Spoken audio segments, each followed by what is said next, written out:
നമസ്കാരം. Best media Tak Hindi school of learning ക്ലാസ്സിലേക്ക് 9ാം ക്ലാസ്സിലെ എല്ലാ കൂട്ടുകാർക്കും സ്വാഗതം. ഇന്നത്തെ ക്ലാസ്സിൽ ഇക്കായി ഏക്കിലെ 3ാമത്തെ പാഠമാണ് ബൂഢി കാക്കി, പ്രായമായ ഇളയമ്മ. മുൻഷി പ്രേംചന്ദിൻ്റെ റിയലിസ്റ്റിക് ആയ ചെറുകഥകളിൽ ഒന്നാണ് ബൂഢി കാക്കി.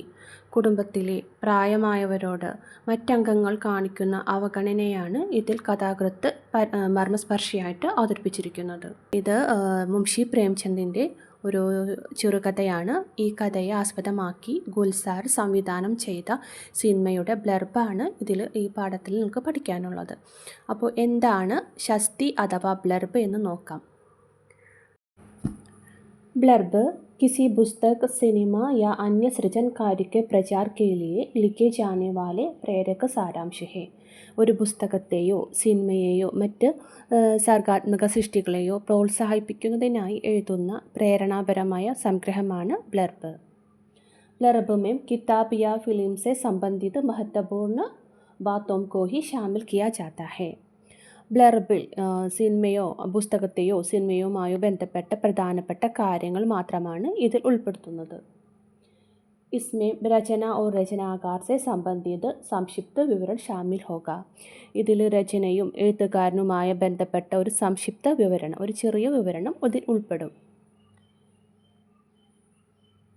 किसी लोकप्रिय पात्र हो तो उसका भी जिक्र करना अच्छा होगा. ഏതെങ്കിലും ജനപ്രീതി ആർജിച്ച കഥാപാത്രം അതിലുണ്ടെങ്കിൽ അവരെയും പരാമർശിക്കുന്നത് നന്നായിരിക്കും.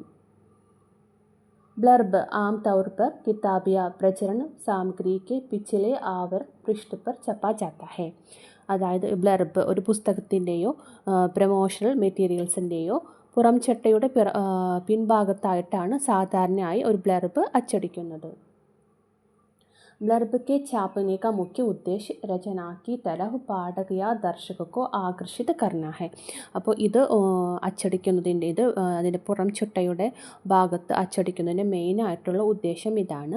ആ ഒരു സൃഷ്ടിയിലേക്ക് ആകർഷിക്കുക എന്നതാണ്. അതായത് വായനക്കാരെയോ കാഴ്ചക്കാരെയോ ആ ഒരു സിനിമ കാണാൻ അല്ലെങ്കിൽ ആ ബുക്ക് വായിക്കാനുള്ളതിലേക്ക് അവരെ അതിലേക്ക് എത്തിക്കുക എന്നുള്ളതാണ്, ആകർഷിക്കുക എന്നതാണ്.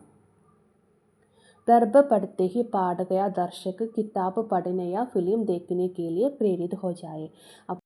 ബ്ലർബ് വായിച്ചു കഴിഞ്ഞാൽ ആ പുസ്തകം വായിക്കുവാനോ സിനിമ കാണുവാനോ വായനക്കാരനോ കാഴ്ചക്കാരനോ അതിലോട്ട് ആകർഷിക്കുക എന്നതാണ്. इस दृष्टि से देखा जाए तो ब्लर्ब स्वयं ही एक सृजनात्मक कार्य है.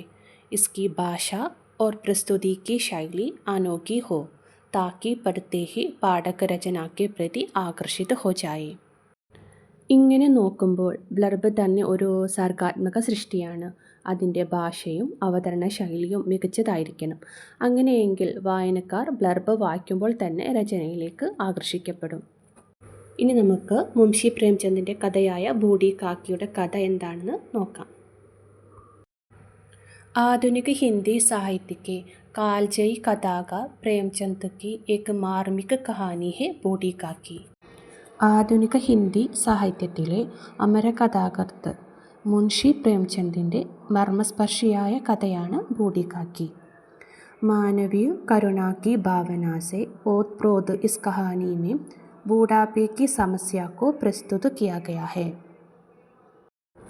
മനുഷ്യത്വത്തിൻ്റെ കാരുണ്യം നിറഞ്ഞ ഈ കഥയിൽ വാർദ്ധക്യത്തിലെ പ്രശ്നങ്ങളെയാണ് അവതരിപ്പിച്ചിരിക്കുന്നത്. वृद्धजनों की जायदाद संबंधी से लेने के बाद उनकी उपेक्षा करने वाला सामाजिक यथार्थ की ओर कहानी इशारा करती है. സ്വത്ത് സമ്പാദ്യങ്ങളെല്ലാം കൈക്കലാക്കിയ ശേഷം വൃദ്ധജനങ്ങളെ ഉപേക്ഷിക്കുന്ന സാമൂഹിക യാഥാർത്ഥ്യമാണ് ഈ കഥയിൽ ചൂണ്ടിക്കാണിക്കുന്നത്. बूढ़ी काकी को विधवा हुए 5 वर्ष हो चुकी है. വൃദ്ധയായ ഇളയമ്മയുടെ ഭർത്താവ് 5 വർഷം മുമ്പ് മരണമടഞ്ഞു. ഉസ്കെ ജവാൻ ബേട്ടേക്ക് ബി അകാൽ മൃത്യു ഹുയി. ബൂഢി കാക്കിക്ക് ഒരു മകനുണ്ടായിരുന്നു, അതും വളരെ ചെറുപ്പത്തിലേ തന്നെ മരണപ്പെട്ടു. ഇസ് സൻസാർ മേ ബൂഢി കോ അപ്ന കഹനെ വാല കോയി നഹി. സ്വന്തമെന്ന് പറയാൻ ആ വൃദ്ധയ്ക്ക് ആരും തന്നെ ഉണ്ടായിരുന്നില്ല. काकी अपनी सारी संपत्ति भतीजे के नाम करवाकर उसके साथ रहती थी. അവർ അവരുടെ സ്വത്ത് മുഴുവനും സഹോദരപുത്രനായ ബുദ്ധിറാമിന് എഴുതിക്കൊടുത്ത് അവർക്കൊപ്പമാണ് താമസിച്ചിരുന്നത്.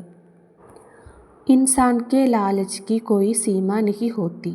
बुद्धिराम और रूपा अपनी काकी के प्रति तब तक बहुत अच्छे रहते हैं जब तक कि वह उन्हें अपनी सारी सम्पत्ति उपहार में नहीं दे देती. മനുഷ്യൻ്റെ അത്യാഗ്രഹത്തിന് അതിരില്ലല്ലോ. സ്വന്തം പേരിൽ കിട്ടുന്നതുവരെ ബുദ്ധിറാമും ഭാര്യ രൂപയും ഇളമയോട് വളരെ സ്നേഹപൂർവ്വമാണ് പെരുമാറിയിരുന്നത്. वे लोग बात बात पर बूढ़ी काकी का अपमान और तिरस्कार करते थे. എന്നാൽ പിന്നീട് ഒരു കാരണവുമില്ലാതെ അവരെ അപമാനിക്കുകയും അവഗണിക്കുകയും ചെയ്തു. ബർപേട്ട് ഭോജൻ സേ ഭി വഹ് വഞ്ചിത് ഥി. ബർപേട്ട് ഭോജൻ എന്ന് പറഞ്ഞാൽ വിശപ്പടക്കാനുള്ള ഭക്ഷണം വരെ ബൂഢി കാക്കിക്ക് അവർ നൽകിയില്ല. ജോ റിശ്തെ ഡീലി ബുനിയാദ് പർ ടിക്കെ ഹോത്തെ ഹെ വേ റിശ്തെ ഹി ഖതം ഹോ ജാത്തെ ഹെ. ആത്മാർത്ഥതയില്ലാത്ത ബന്ധങ്ങൾക്ക് ആയുസ്സില്ല. छोटी लड़की लाडली परिवार में एकमात्र ऐसी है जो उस गरीब आत्मा की देखभाल करती है. അവരുടെ ബുദ്ധിറാമിൻ്റെ ഇളയ മകളായ ലാഡ്ലി മാത്രമായിരുന്നു ആ വീട്ടിൽ വൃദ്ധയെ സ്നേഹിച്ചിരുന്നത്. मुंशी प्रेमचंद की अविस्मरणीय कहानी पर गुलजार की संवेदनशील और मार्मिक लघुफिल्म. പ്രേംചന്ദിൻ്റെ അവിസ്മരണീയമായ ഈ കഥയെ ആസ്പദമാക്കി ഗുൽസാറിൻ്റെ ഹൃദയസ്പർശിയായ ഷോർട്ട് ഫിലിം.